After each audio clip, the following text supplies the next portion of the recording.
If you've ever tried to have a real conversation with a native English speaker, you find out pretty fast that family. Well, it always comes It up. really does. It's unavoidable. So today we're focusing on giving you that essential toolkit, the actual words and phrases you need to, handle those conversations confidently. Exactly, because it's one thing to say, this is my brother, right? Yeah. Basic stuff.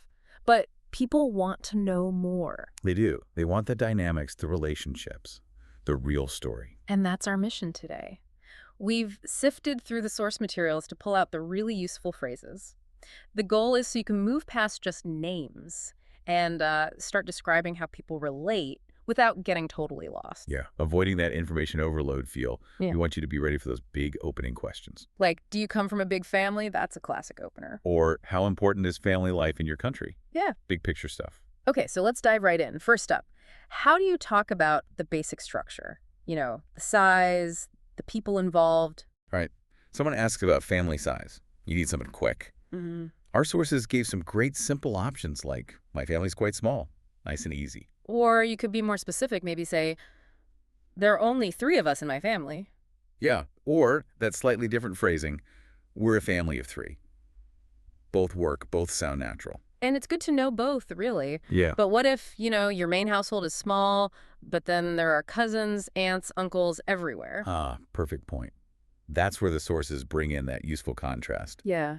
Your immediate family versus your huge extended family. Right. Using extended family instantly tells the listener, okay, maybe day to day it's quiet, but holidays are probably chaos. Exactly. It signals that whole network.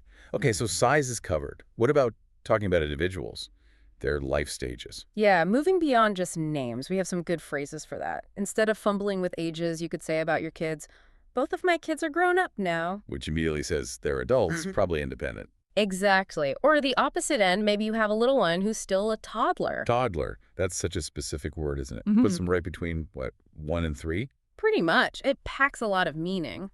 And we can do this for older generations, too. Like parents. Yeah, instead of just old parents, which can sound a bit blunt, maybe, you could say, my parents are quite elderly now. Okay, softer. But they like to keep busy.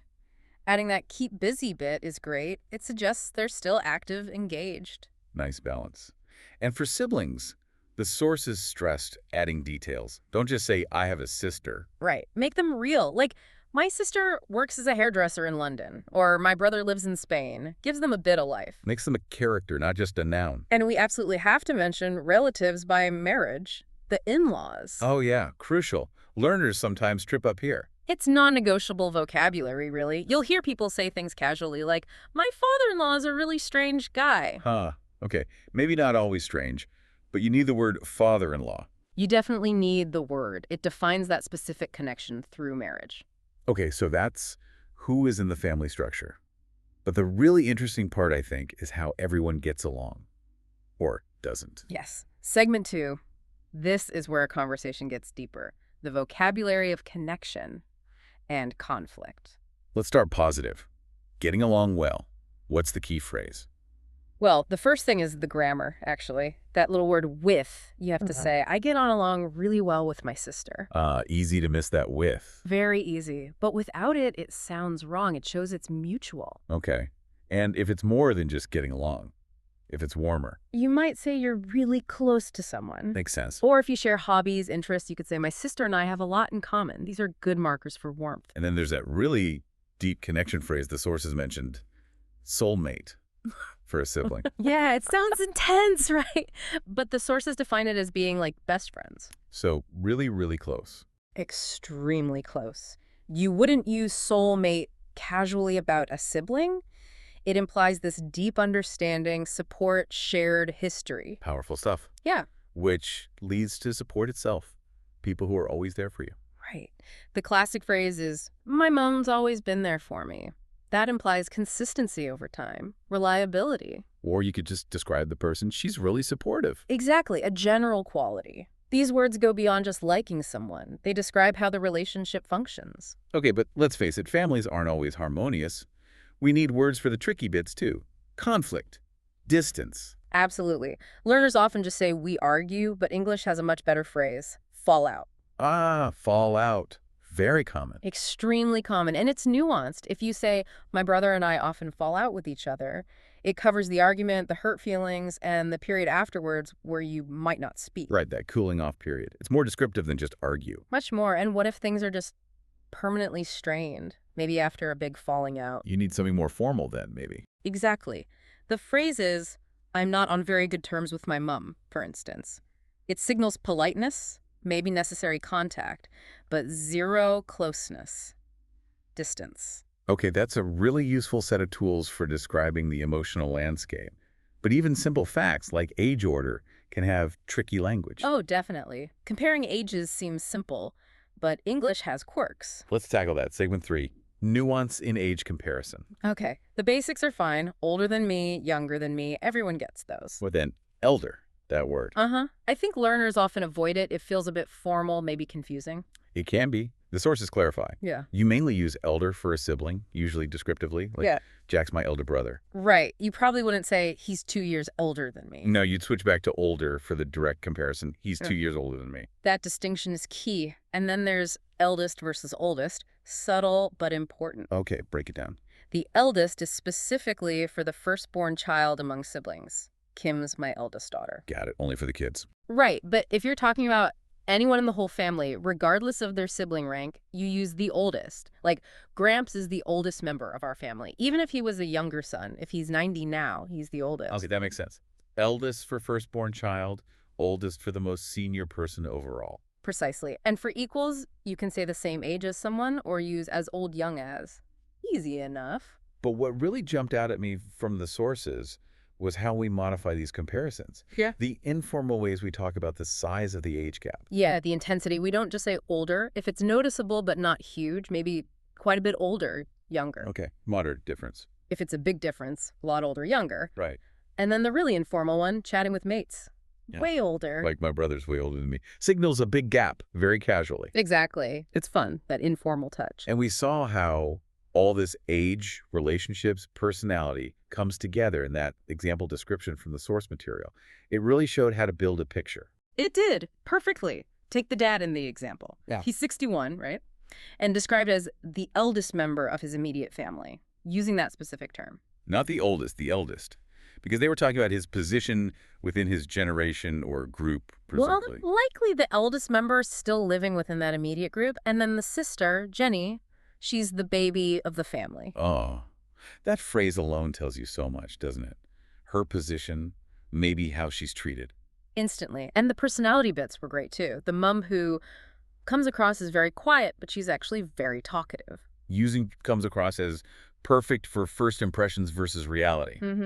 And describing the dad physically quite tall, short gray hair, going a bit bald now, then adding his nature, Yeah. a very calm person. It's a complete picture. Yeah. Structure, looks, personality, using all that precise language we've covered. Exactly. That's the goal for you, the listener, to be able to paint those pictures. Okay, so we've talked about our specific families, Mm-hmm.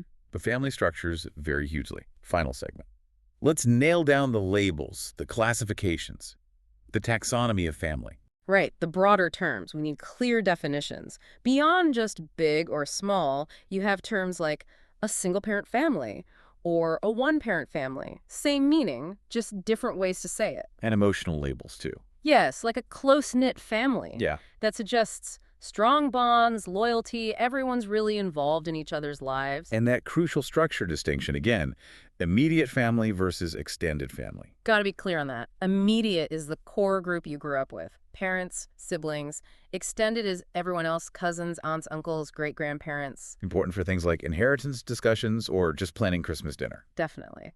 Now let's clarify some potentially confusing relationship terms. First, relatives. That's the big umbrella term, right? Yeah, everyone you're related to by blood or marriage. Exactly. But in-laws, that's only connection by marriage. Your spouse's parents, siblings, they are your in-laws. No shared blood with you. Okay. Crucial distinction. And maybe the most confusing one for modern families. Yeah. Half-siblings versus step family. Yes. Let's slow down here. This trips people up constantly. Okay. Half-brother or half-sister means? You share exactly one biological parent. Same mom, different dads. Or same dad, different moms. There is a blood connection. Right. Shared blood via one parent.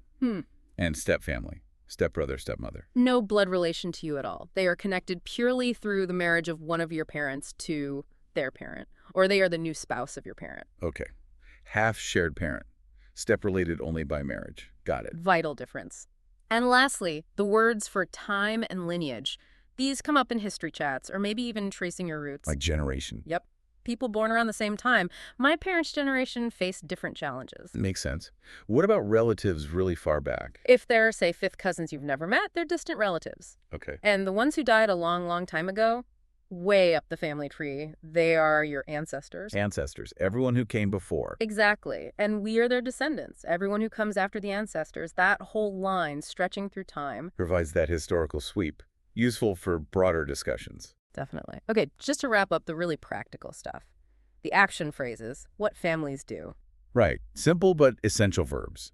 Like, spend time with the me family. Or enjoy family time. Basic, but you say them all the time. And the big life goals. Start a family, meaning begin having children. And raise a family, the whole process of bringing them up. And that character description. Yeah. A real family man. Someone very focused on their partner and kids. Yeah, suggests priorities. These action phrases describe the role family plays in our lives. So wrapping this all up, this deep dive really aimed to give you those specific, sharp tools. Phrases like fall out with, way older, soulmate, knowing ancestors from descendants. Right. It's about moving beyond vague words so you can have much more precise and honestly more interesting conversations about your own life, your family's story. And about society, too. Exactly. Remember those big questions we started with? How has family life changed? Now you have the vocabulary, single-parent families, close-knit, immediate versus extended, to actually discuss those changes properly. It's not just about sounding fluent, is it? It's about conveying real meaning, making the conversation richer. Absolutely. So, to leave you with something to think about, the sources brought up a couple of intriguing questions we didn't really answer, but are worth pondering. Yeah, things to mull over on your own. First, based on what you've seen or experienced, is it better to be older or younger than your siblings? Pros and cons either way, I imagine. And the second one always sparks debate. Are only children happier than children who have siblings? Ooh, that's a big one. No easy answer there. Something to keep observing, perhaps.